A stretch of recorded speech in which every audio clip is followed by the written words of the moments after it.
அதுக்கப்புறம் கண்ண மூடிட்டு இந்த ஐப்ரோ சென்டர் இருக்கு இல்லையா? இந்த இடத்துல வந்து அந்த ஃப்ளேமோட இமேஜ வந்து பார்க்க சொல்லுவோம்.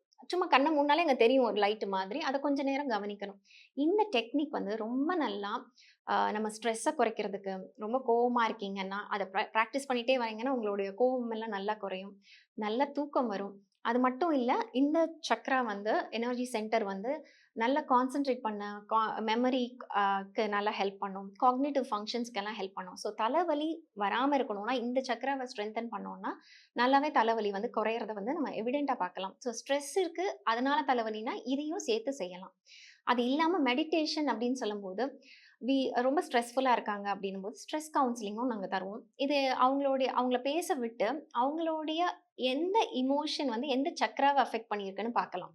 அவங்க பேசுறதிலேயே தெரியும். ஒருத்தர் எப்படி ஒரு விஷயத்த எக்ஸ்பிரஸ் பண்றாங்கன்றத பொறுத்து, we will be able to identify.